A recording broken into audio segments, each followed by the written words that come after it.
من الشيطان الرجيم.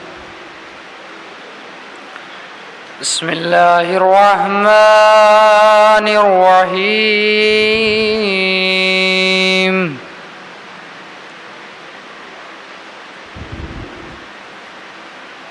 الحمد لله رب العالمين.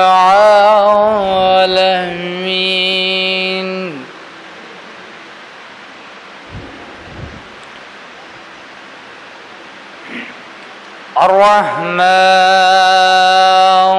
الرحيم مالك يوم الدين.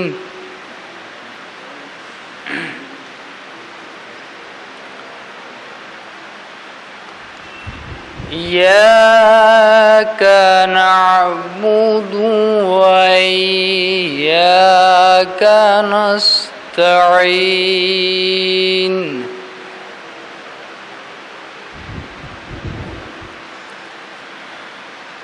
اهدنا الصراط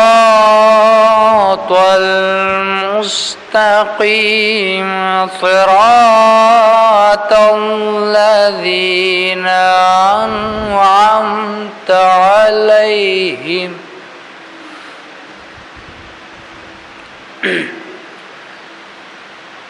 أنعمت عليهم غير المغضوب عليهم ولا الضالين.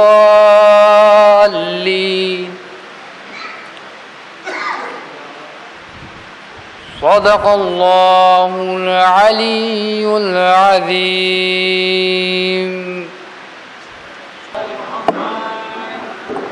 صلوات پڑھ دیجیے محمد والے.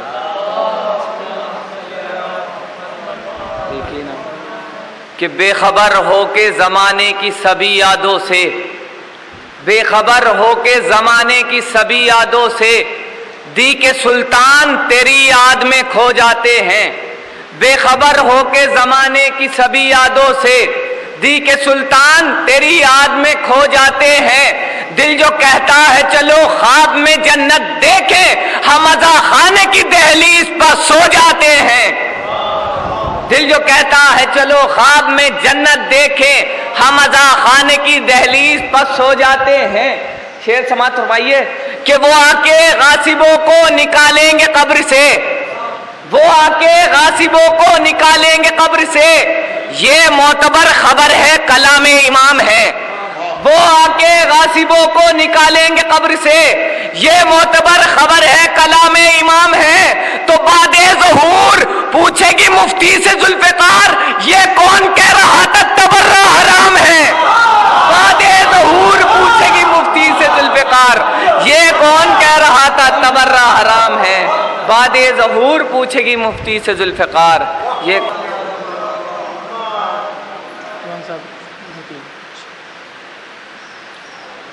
رو رو کے علی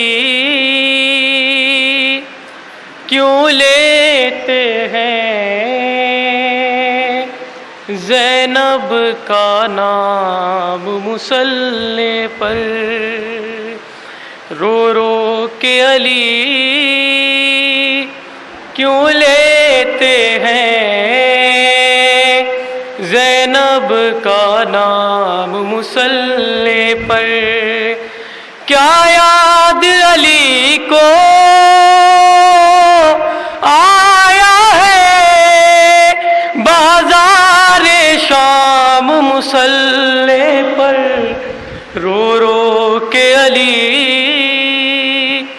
کیوں لیتے ہیں زینب کا نام مصلی پر. خون جاری تھا زخمی سر سے، روتے تھے نمازی صف میں کھڑے. کس طرح حسن نے رو رو کر کی فجر تمام مصلی پر. رو رو کے علی کیوں لے لیتے ہیں زینب کا نام مصلی پر. زخمی پہلو جب یاد آیا زخمی پیشانی بھول گیا. زہرا کی مصیبت پر رویا مظلوم امام مصلی پر. رو رو کے علی کیوں لیتے ہیں زینب کا نام مصلی پر. صلوات. پورا اختصار کے ساتھ ایک نوحے کے دو بند شہزادی زینب جو فریاد کری مولا علی سے ہو. آئیے بابا اے میرے بابا آئیے بابا اے میرے بابا آپ کو مشکل میں بلا لیتی ہے دنیا مجھ پہ مصیبت کی گھڑی آئی ہے بابا مارا گیا دشت میں بھیا میرا پیاسا نو کے سینہ پر بھائی کا ہے سر قتل ہوا دشت میں بھیا میرا پیاسا آئیے بابا اے میرے بابا آپ نے ہاتھوں پہ اٹھایا در خیبر کانپتے ہاتھوں پہ تھی لاش علی اکبر رن میں اٹھاتے کبھی رکھ دیتے تھے سرور لاش جوان کی کتنی گراں تھی شہن مدد کے لیے بچوں کو پکارا آئیے بابا اے میرے بابا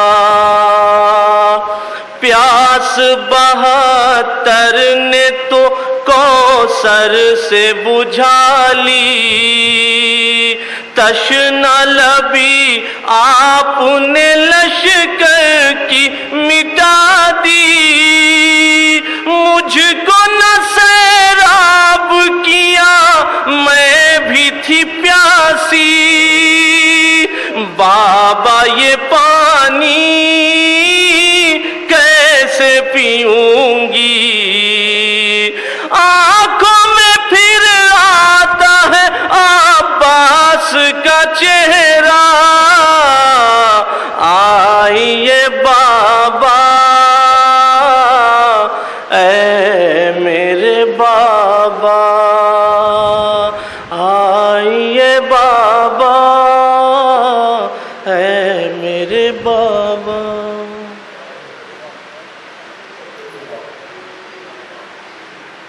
صلوات بھیجی محمد و آل محمد.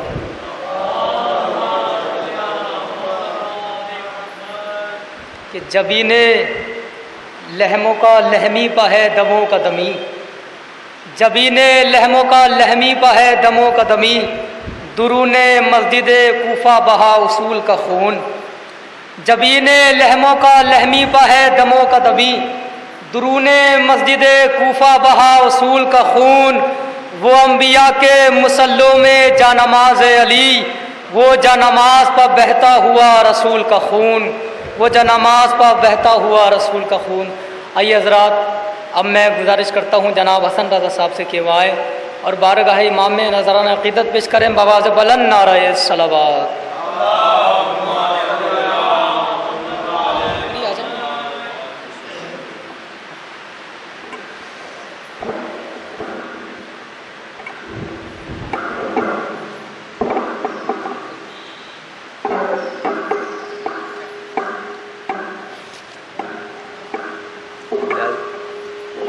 نعرہ صلوات۔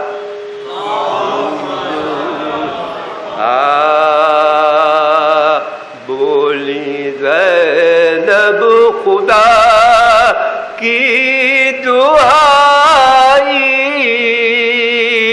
ابن ملزم نے حیدر کو مارا، بولی زینب خدا کی دعائی، ابن ملزم نے حیدر کو مارا، اب تباہی میرے گھر پائی، اب تباہی میرے گھر پائی، ابن ملزم نے حیدر کو مارا، وہ ابھی تو سدھارے کے گھر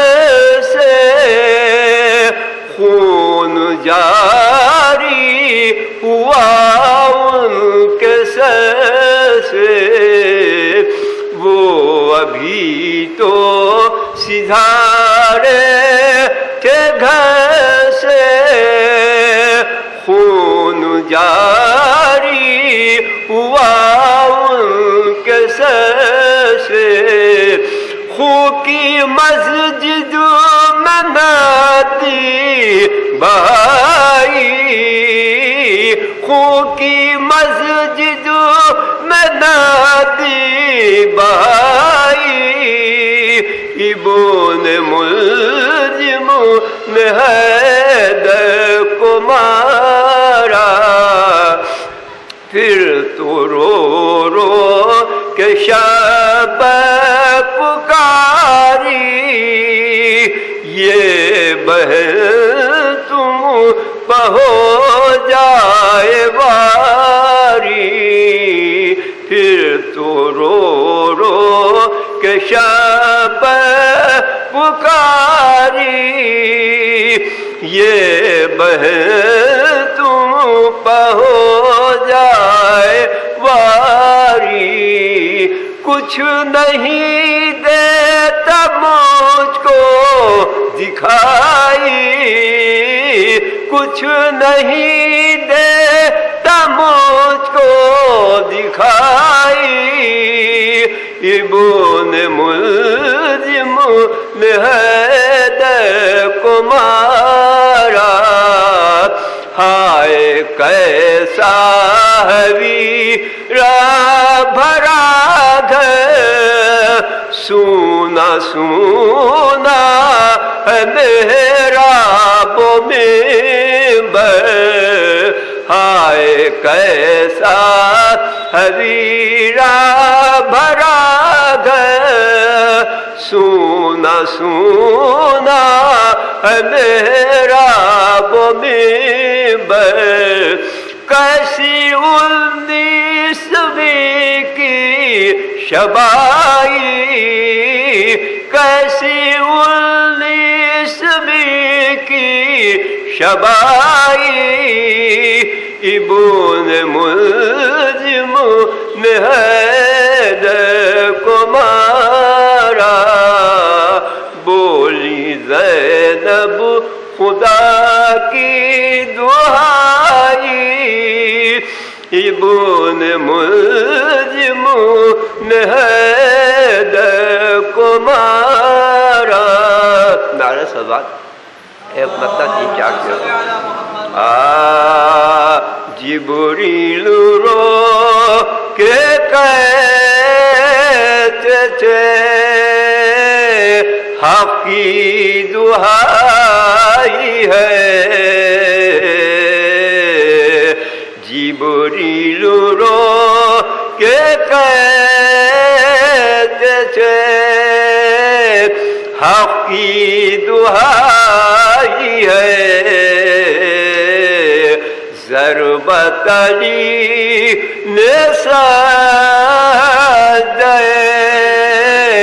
خالق نے کھائی ہے بولے نمازی او نے ملزم یہ کیا کیا گھر میں خدا کے شمع امامت بجھائی ہے پلٹا تھا جس کے واسطے مغرب سے آفتاب سجدے میں اس کی آج سے خلق سے حاجت روائی ہے فرزند رو رہے ہیں جناب امیر کے اور بیٹیوں نے بھی صفے ماتم بچھائی ہے جبریل رو کے کہتے تھے فاتحہ الحمدللہ رب العالمین الرحمن الرحیم مالک یوم الدین ایاک نعبد و ایاک نستعین اهدنا الصراط المستقیم صراط الذین انعمت علیہم غیر المغضوب علیہم ولا الضالین سبحانہ بسم اللہ صلی اللہ علیہ وسلم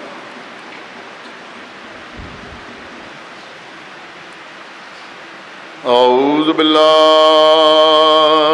السمیع العلی العظیم من الشیطان اللعین الرجیم بسم اللہ الرحمن الرحیم الحمد للہ الذی ہدانا لہذا وما كنا لنهتدي لولا ان هدانا الله لقد جاءت رسل ربنا بالحق الصلاة والسلام على صاحب الدين والإسلام والحل والحرام والركن والمقام والصلاة والصيام والسجود والقيام والشريعة والأحكام والحجة والبرهان والمحبة والعرفان والحق والبيان والكتاب والقرآن سيدنا ونبينا وشفيعنا ومولانا ومولى الثقلين جد الحسن والحسين أبي القاسم محمد وعلى أهل بيته الطيبين الطاهرين المعصومين المظلومين المنتخبين المنتجبين الذين أذهب الله عنهم الرجس وطهرهم تطهيرا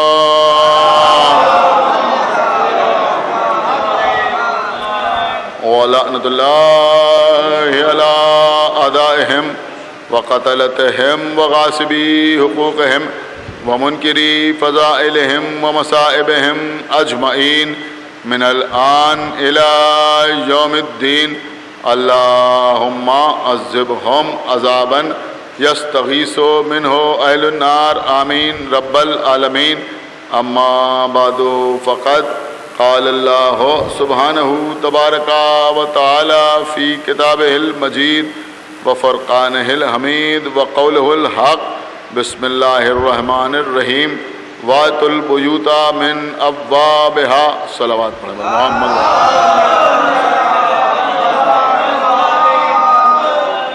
حضرات ابھی اس سے پہلے ٹاٹو خانم کے بمباڑے میں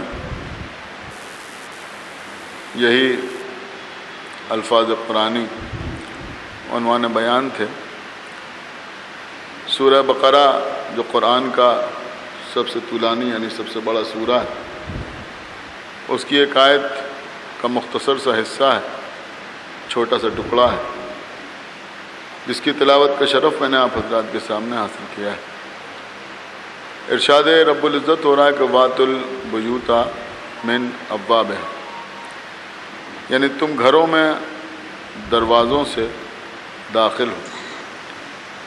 اس سے پہلے کی مجلس میں نے یہ عرض کیا تھا، جو حضرات وہاں موجود تھے انہوں نے سنا، اور جو نہیں تھے ان کے لیے دہرا رہا ہوں کہ بظاہر اس آیت میں یا اس آیت کے ٹکڑے میں یہ حکم دیا جا رہا ہے کہ تم اپنے گھروں میں دروازوں سے داخل ہو، لیکن اگر غور کیا جائے دنیا میں کوئی عقل مند ایسا نہیں ہے جس کو یہ بات معلوم نہ ہو۔ گھر میں داخل ہوا جاتا ہے تو دروازے ہی سے داخل ہوا جاتا ہے۔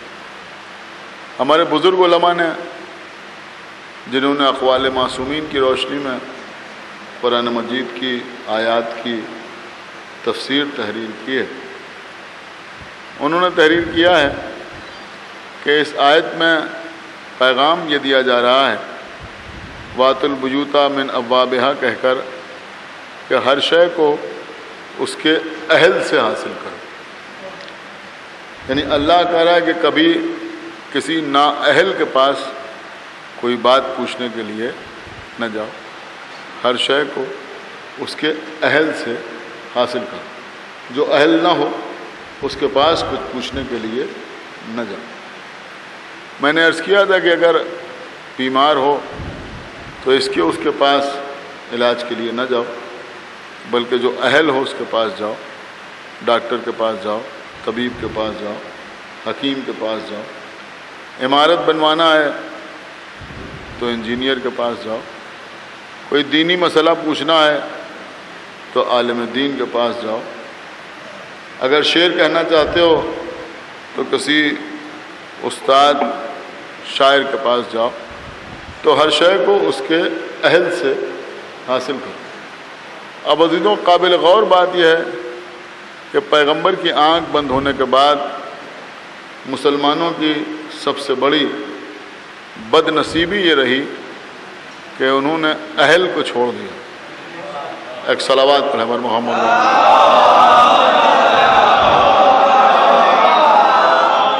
جبکہ اللہ کے رسول نے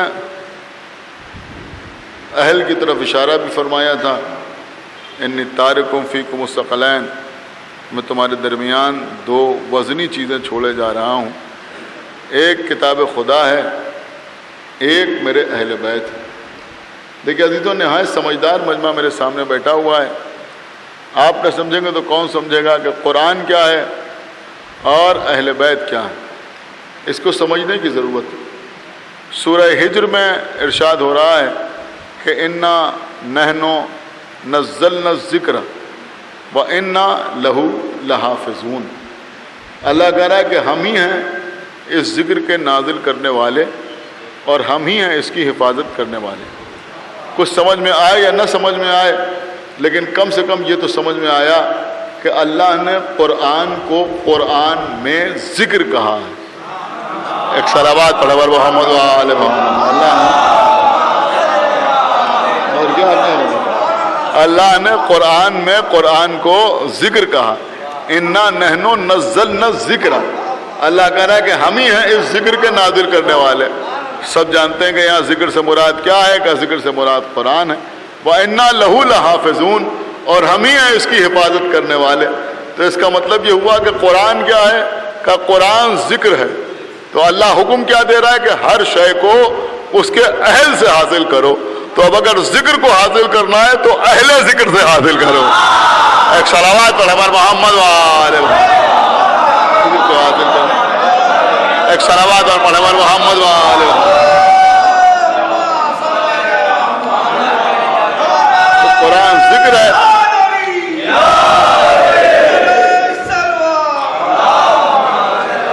اور یہ بھی حکم قرآن ہی ہے، فَاسْأَلُوا أَهْلَ الذِّكْرِ إِن كُنتُمْ لَا تَعْلَمُونَ، کہ اہل ذکر سے پوچھو اگر تم کسی چیز کے بارے میں نہیں جانتے ہو۔ تو قرآن ذکر ہے، اہل بیت اہل ذکر ہیں۔ بہت سمپل سی بات ہے، بہت آسان سا مسئلہ ہے، سمجھنا بھی بہت آسان ہے۔ اب عزیزوں اگر آپ غور کریں تو قرآن کے علاوہ احادیث پیغمبر ہیں جو دین حاصل کرنے کا ایک بہت بڑا ذریعہ ہے. اس وقت تک قرآن کو سمجھا ہی نہیں جا سکتا جب تک پیغمبر کی احادیث کا سہارا نہ لیا جائے. تمام کے تمام مسلمان کسی نہ کسی شکل میں احادیث کا سہارا لیتے ہیں. ایک دو نہیں بلکہ 6 کتابیں ہیں جن کو صحاح ستہ کہا جاتا ہے. صحاح ستہ، صحاح جو ہے وہ صحیح کی جمع ہے، ستہ کے معنی 6، یعنی 6 صحیح کتابیں جن سے مسلمان احادیث پیغمبر کو لیتے ہیں. اب جب پیغمبر کی کوئی حدیث بیان ہوتی ہے تو کسی نہ کسی راوی کے حوالے سے بیان ہوتی ہے. فلاں نے بیان کیا، فلاں نے بیان کیا، فلاں نے بیان کیا، اور جو بیان ہوتا ہے وہ بھی ان کر کے بیان ہوتا ہے. آپ غور فرمانا، فلاں ان فلاں ان فلاں ان فلاں ان فلاں. ان کا مطلب ہوتا ہے سے، یعنی انہوں نے بیان کیا کہ ہم نے ان سے سنا، انہوں نے بیان کیا کہ ہم نے ان سے سنا، انہوں نے بیان کیا کہ ہم نے ان سے سنا، اور انہوں نے بیان کیا کہ ہم نے ان سے سنا. دیکھیے ایک بات میں آپ کی خدمت میں ضرور عرض کروں گا کہ اگر آپ کے سامنے فضائل اہل بیت کے سلسلے میں یا اختیارات اہل بیت کے سلسلے میں یا معجزات اہل بیت کے سلسلے میں کوئی روایت پیش کی جائے تو فقط اس بنیاد پر اس کا انکار نہ کیجیے کہ صاحب کسی کتاب میں نظر نہیں آتی، کوئی حوالہ دکھائیے تو مانیں، کسی کتاب میں دکھائیے تو مانیں، نام بتائیے تو مانیں، جگہ کا نام بتائیے تو مانیں، ایگزیکٹ ٹائم بتائیے تو مانیں. بہت توجہ آپ حضرات کی چاہتا ہوں، اس لیے کہ جتنی بھی احادیث بیان ہوئی ہیں وہ ان کہہ کے بیان ہوئی ہیں. اس کا مطلب یہ ہوا کہ پہلے یہ ساری چیزیں سینہ بسینہ چلی، بعد میں کتاب میں تحریر ہوئی. ایک صلوات پڑھے بر محمد و آل محمد. اور یہ آپ نے نہیں کہا پہلے سینہ بسینہ چلی بعد ہی میں تو کتاب میں تحریر ہوئی نا، یا ایسے ہی کسی کتاب میں تحریر ہو گئی تو سب نے بیان کیا. اب وہ یہ کہتے ہیں کہ صاحب معتبر اور مستند حدیث وہ ہوتی ہے کہ جس میں راویوں کا سلسلہ کم سے کم ہو، یعنی اگر کہیں 2 راوی ہیں تو وہ حدیث زیادہ معتبر ہے، 4 ہیں تو کم معتبر ہے، 6 ہیں تو اس سے کم معتبر ہے. اور یہ بات بالکل فطری ہے جو سمجھ میں آتی ہے کہ جیسے جیسے راویوں کا سلسلہ آگے بڑھتا جاتا ہے ویسے ویسے بعد میں کچھ نہ کچھ تحریف ہوتی جاتی ہے، کچھ نہ کچھ تبدیلی ہوتی جاتی ہے. لیکن ہم اس لیے سیف رہے، ہم اس لیے محفوظ رہے کہ ہم نے کبھی پیغمبر کی اس حدیث پر اعتبار ہی نہ کیا جو کسی غیر معصوم حوالے سے آئی ہو. ایک صلوات پر حضرت محمد و آل محمد. ایک صلوات اور پڑھتے پر محمد و آل محمد. دیکھیے میری بات سمجھیے جو میں آپ کی خدمت میں عرض کر رہا ہوں، یعنی ہمارے یہاں بھی راویوں کا سلسلہ ہے، لیکن ہمارے یہاں جو راویوں کا سلسلہ تمام ہوتا ہے وہ معصوم بجا کے تمام ہوتا ہے. راویوں کا سلسلہ معصوم بجا کے تمام ہوتا ہے. ایک عجیب سی بات میں آپ کی خدمت میں عرض کر رہا ہوں، ہو سکتا ہے کبھی آپ نے اس کے اوپر غور نہ کیا ہو کہ کوئی دنیا میں ڈھونڈ کے لا کے ہم کو کوئی ایسی حدیث نہیں دکھا سکتا کہ جہاں ہمارے کسی امام نے یہ فرمایا ہو کہ ہم نے فلاں صحابی رسول سے سنا کہ پیغمبر نے یہ فرمایا. ایک صلوات پر محمد و آل محمد. ہم منافقین کی بات نہیں کر رہے ہیں، ہم اہل بیت کا حق چھیننے والے صحابیوں کی بات نہیں کر رہے ہیں. آپ ہم کو کوئی ایسی حدیث بھی نہیں دکھا سکتے کہ امام حسن نے فرمایا ہو کہ سلمان کہتے ہیں کہ پیغمبر نے یہ فرمایا، امام حسین کہتے ہوں کہ ابو ذر کہتے ہیں کہ نبی نے یہ ارشاد فرمایا. کیا سن رہے ہیں آپ؟ مولا علی فرماتے ہوں کہ مقداد کہتے ہیں کہ رسول اللہ نے یہ ارشاد فرمایا. جب بھی حدیث بیان ہوئی تو مقداد کہیں گے کہ علی فرماتے ہیں کہ نبی نے یہ فرمایا، سلمان کہیں گے کہ حسن کہتے ہیں کہ نبی نے یہ فرمایا. ارے بھیا کچھ پتا ہو یا نہ پتا ہو لیکن کم سے کم حدیث کے ساتھ تو پڑھتے ہیں نا. ان جابر ابن عبداللہ الانصاری رویان فاطمہ الزہرا، جابر کہتے ہیں کہ بی بی فاطمہ بیان کر رہا ہے. صلوات علی محمد و آل محمد. یہ بات ہے. تو جو بھی حدیث ہمارے یہاں آتی ہے وہ معصوم کے حوالے سے آتی ہے. معصوم کسی غیر معصوم کے حوالے سے بیان نہیں کرتا، بلکہ جو بھی بیان کرتا ہے وہ معصوم کے حوالے سے بیان کرتا ہے. اب مولا متقیان کی شان کیا ہے؟ دیکھیں لوگ بحث کرتے ہیں مولا علی کا علم کیا ہے. مولا کائنات کے علم کے سلسلے میں ہم آپ کو آیتیں بھی سنا سکتے ہیں، ہم آپ کو حدیثیں بھی سنا سکتے ہیں، ہم آپ کو واقعات بھی سنا سکتے ہیں، اور میں سمجھتا ہوں ہم کیا سنا سکتے ہیں آپ بھی سنا سکتے ہیں. نہ معلوم کتنے واقعات آپ کے ذہن میں ایسے ہوں گے کہ جن سے مولا کائنات کے علم کا اظہار ہوتا ہے اور جس کی کوئی کاٹ کسی کے پاس موجود نہیں ہے. لیکن ہم کوئی واقعہ نہیں سنا رہے ہیں بلکہ ایک فطری سی بات آپ کی خدمت میں عرض کر رہے ہیں کہ ساری دنیا ریسرچ کر لے کتابوں کی ورقگردانی کر لے، چھان ڈالے ساری کتابوں کو، ہم کو رسول کے بعد یا رسول کے زمانے میں کوئی ایک واقعہ کوئی ایسا نہیں دکھا سکتا کہ جہاں مولا علی نے کسی مسئلے میں رسول کے کسی صحابی سے کوئی سوال کیا ہو۔ ہائے ہائے ہائے بھائی، ایک صلوات پڑھے پر محمد و آل محمد۔ آپ نے بالکل غور نہیں کیا، میں بہت اہم بات آپ کی خدمت میں عرض کر گیا، کوئی نہیں دکھا سکتا۔ یعنی صرف شیعوں کی بات نہیں کر رہا ہوں، کسی فرقے کے کسی عالم سے کہیے کہ بھیا کوئی واقعہ دکھاؤ کہ جہاں مولا علی نے ان سے پوچھا ہو کہ یہ مسئلہ کیا ہے، ان سے پوچھا ہو کہ یہ مسئلہ کیا ہے، ان سے پوچھا ہو کہ قرآن میں اس لفظ کے معنی کیا ہے، ان سے پوچھا ہو کہ اس حدیث کا مطلب کیا ہے۔ ہم نے دیکھا کہ جتنے بھی صحابہ تھے، چاہے وہ 10,000 ہوں یا 20,000 ہوں، 1 لاکھ ہوں، 2 لاکھ ہوں، 4 لاکھ ہوں، 9 لاکھ ہوں، 1 کروڑ ہو، 2 کروڑ ہو، ہمیں ایسے بحث ہی نہیں کہ کتنے تھے، جتنے بھی صحابہ تھے، کبھی علی نے کسی ایک سے نہیں پوچھا کہ اس مسئلے کا حل کیا ہے، لیکن ہر صحابی علی سے پوچھتا نظر آیا۔ اور شاید اسی لیے، صرف اسی وجہ سے رسول اللہ نے فرمایا کہ انا مدینۃ العلم وعلی بابھا، میں علم کا شہر ہوں اور علی اس کا دروازہ ہے۔ صلوات بر محمد و آل محمد۔ تو نبی کیا فرما رہے ہیں؟ نبی فرما رہے ہیں میں علم کا شہر ہوں۔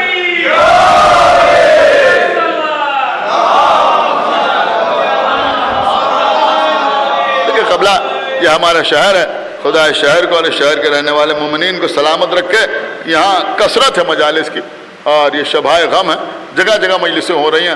میں سمجھتا ہوں کہ کوئی گن کے نہیں بتا سکتا کہ لکھنؤ میں کتنی مجلسیں ہو رہی ہیں۔ آپ سمجھ رہے ہیں، جگہ جگہ مجلسیں ہیں، ایک جگہ سے دوسری جگہ جانا ہے، دوسری جگہ تیسری جگہ جانا ہے، ہمیں بھی ایک مجلس اور پڑھنا ہے۔ لیکن بہرحال کہ ہمارے عابس میاں، ان کے بھائی اور دیگر حضرات بڑی جافشانی کے ساتھ یہ مجلس اور یہ شب بیداری منعقد کرتے ہیں، خداوند عالم ان کے توفیقات میں اضافہ فرمائے۔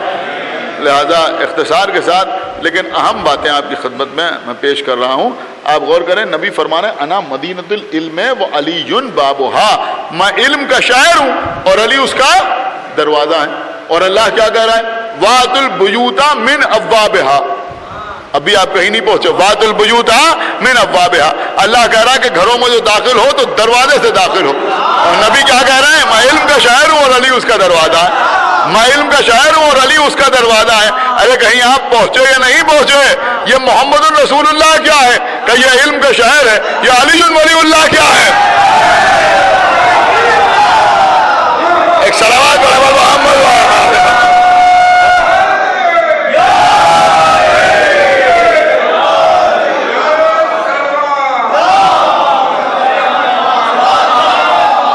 تو میں سمجھتا ہوں کہ جہاں علی ولی اللہ کی ڈھیروں دلیلیں ہمارے پاس ہیں، وہیں علی ولی اللہ کی ایک دلیل یہ بھی ہے کہ وَأْتُوا الْبُيُوتَ مِنْ أَبْوَابِهَا، یعنی اللہ بھی کہہ رہا ہے کہ دیکھو بغیر علی ولی اللہ کے محمد رسول اللہ کے گھر میں داخل نہ ہونا۔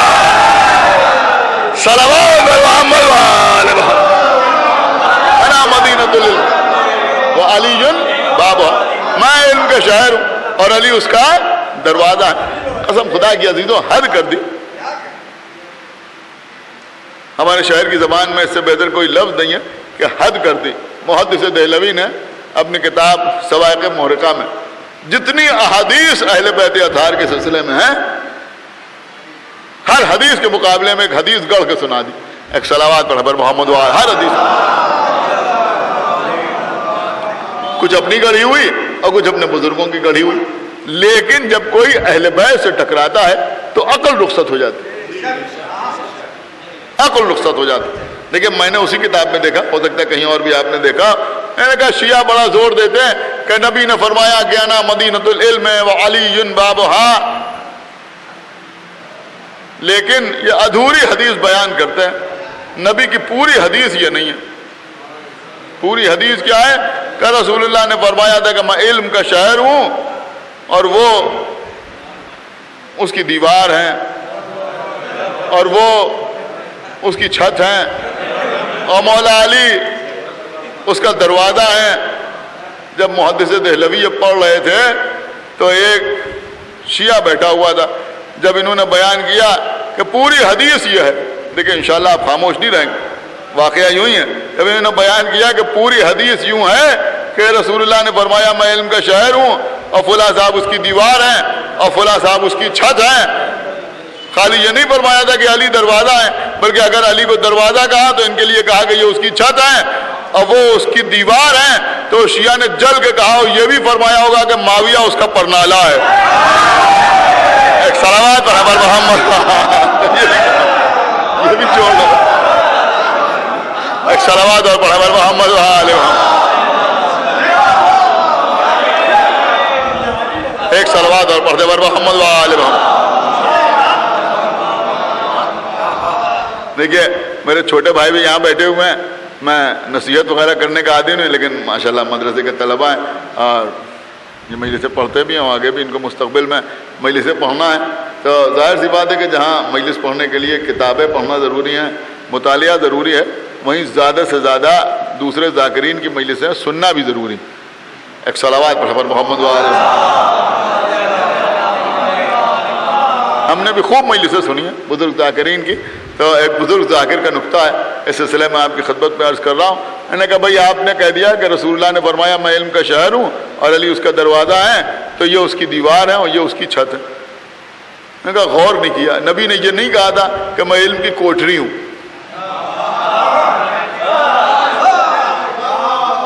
میں علم کا کمرہ ہوں، میں علم کا حجرہ ہوں، جہاں آپ نے دیوار بھی بنا لی اور چھت بھی بنا لی. نبی نے فرمایا تھا میں علم کا شہر ہوں. ہائے ہائے ہائے، کچھ غور کر رہے ہیں کیا نہیں غور کر؟ نبی نے فرمایا تھا کہ میں علم کا شہر ہوں، میں علم کا شہر ہوں. میں نے کہا بھائی دنیا میں آپ نے کوئی شہر ایسا دیکھا جس کے اوپر چھت پڑی ہوئی ہو؟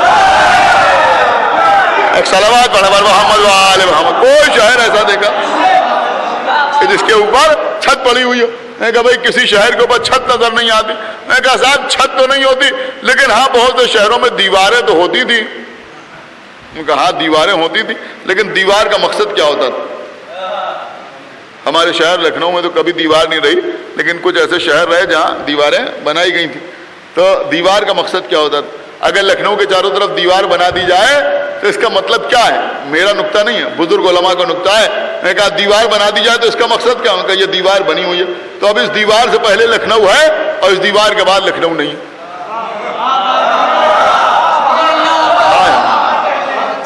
مولا کرم آپ نے محسوس کر لیا. میں نے کہا بھائی دیوار سے پہلے جو ہے وہ لکھنؤ ہے اور دیوار کے بعد لکھنؤ نہیں ہے. تو اب اگر رسول اللہ فرما رہے ہیں میں علم کا شاعر ہوں اور یہ اس کی دیوار ہے، کیا سن رہے ہیں آپ؟ یہ اس کی دیوار ہے، تو اس کا مطلب یہ ہوا کہ یہاں تک رسول اللہ کا علم ہے اور اس کے آگے رسول اللہ کا علم نہیں ہے. تو اگر کسی کو دیوار مان لیا جائے تو نبی کے علم کو محدود ماننا پڑے گا. صلوات پر محمد وآل محمد. تو مولا علی کے لیے جو فرمایا کہ انا مدینۃ العلم ہے وہ علی جن بابا، مقصد یہ ہے کہ اگر نبی تک آنا چاہتے ہو تو علی کے حوالے سے آؤ، علی کے ذریعے سے آؤ، اس لیے کہ میں علم کا شہر ہوں اور علی اس کا دروازہ ہے. بغیر علی کے رسول اللہ کو اپنی رسالت کی گواہی بھی قبول نہیں ہے. اسی لیے فرما رہے ہیں نا مدینۃ العلم ہے وہ علی جن بابا. حالانکہ ظاہر سی بات ہے کہ آج بیان کرنے کا نقطہ تو نہیں ہے، لیکن بات آ گئی ہے تو میں آپ کی خدمت میں عرض کروں کہ یہ باب، یہی موضوع تو چل رہا ہے نا، دروازہ. باب، باب کا مطلب ہوتا ہے دروازہ. بے الف بے باب. باب کے 5 اعداد، یعنی جیسے بسم اللہ الرحمن الرحیم کے 786، رب کے 202، محمد کے 92، علی کے 110. بالکل اسی طرح سے باب کے اعداد جو ہیں، بے کے 2، الف کا 1، پھر بے کے 2، کتنے ہوئے؟ 5. غور فرما رہے ہیں؟ اللہ کہہ رہا ہے کہ تم دروازے سے آؤ. کہیں آپ پہنچے یا نہیں پہنچے؟ تو ایک بات تو یہ سمجھ میں آئی کہ باب اعداد کے اعتبار سے پنجتنی ہوتا ہے. ایک صلوات پر حضرت محمد وآل محمد. دیکھیے قسم خدا کی عزیزوں، مولا کا کرم ہے، یہاں ماشاءاللہ شعر و سخن سے تعلق رکھنے والے افراد بھی بیٹھے ہوئے ہیں. پہلے جو شعراء شعر کہتے تھے ان کے دماغ میں کیا کیا رہتا تھا، آپ کبھی غور کیجئے. جو لفظ رکھ دیتے تھے، جو لفظ رکھ دیتے تھے اس کو ہٹا کے دوسرا لفظ رکھا ہی نہیں جا سکتا. باب جو ہے یہ پنجتنی ہوتا ہے نا، آپ غور نہیں کر رہے. باب جو ہے یہ پنجتنی ہوتا ہے. اب سنیے عزیزوں، فقیر پڑھتے تھے ہمارے شہر کے